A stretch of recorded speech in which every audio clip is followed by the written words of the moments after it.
Енді ары қарай жалғастырамыз. Таң арайлы болсын дейміз. Елге қызмет айдарында бүгін басшылықта жүрген мемлекеттік қызметкер турасында сөз қозғаймыз.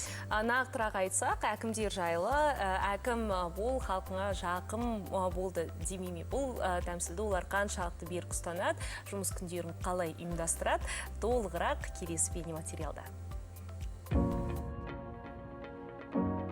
Әкім, ол кім? Жүк ауыр мемлекеттік қызметті арқалап жүрген жандарға қойылатын талап та жеңіл емес.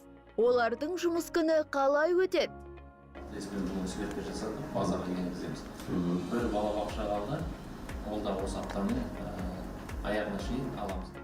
Азамат Бескемпірұлы Алматы қаласындағы Алатау ауданының әкімі. Оның жұмыс күні жиналыс жасап, тапсырма беруден басталады. Әкім аппаратының бөлім басшылары, орынбасарлары мен аудандағы түйткілдердің шешілу барысы талқыланып, бір күндік жоспар бекітіледі. Аудан басшысының одан кейінгі жұмысы әкімдікте орналасқан Open Алатауда жалғасады. Бұл тұрғындар талап тілегін әкімдікке арқалап келетін орын.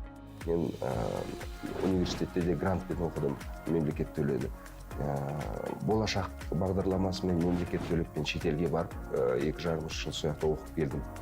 Яғни мемлекет тарапынан көп мен жақсылық көрдім, и сол мен өзімнің алған білімді, тәжірибемді осы жұмысқа арналды, жөн көріп, жөн санадым. Америка құрама штаттарында білім алып келген жас әкім аудан игілігіне жарар жаңа идеяларды жүзеге асырды. Болашаққа құрған жоспары да орасан.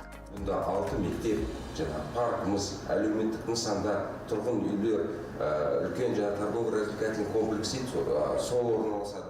Жергілікті атқарушы басшының жұмысы әрі қарай далада жалғасын тапты. Азамат Бескемпірұлы құрылысы аяқталуға жақын тас жолдың сапасын өз көзімен көріп қайтты. Жол жөндеу жұмыстарының арқасында аудан үшін маңызды жолдардың бірі Өтеміс көшесінің де өңі кіріп қалды. Бұрын біз мына көшеде жүргенде аяғымызға салапан байлап жүретінбіз. Міне Құдай шүкір қазір нағыз жаңа Қазақстанның Өтеміс көшесі деген осы жол деп ойлаймын. Ал Теректі шағын ауданының тұрғындарында бүгін үлкен қуаныш.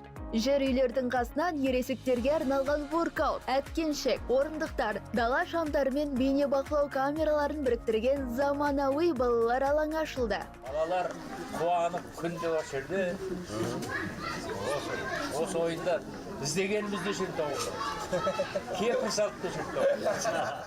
Айта кетсек, осыдан 14 жыл бұрын құрылған Алатау ауданы дамудың даңғыл жолына түскен. Осының арқасында ауданда инфрақұрылым жақсарып, 290 мың халықтың әл-ауқаты беки түскен.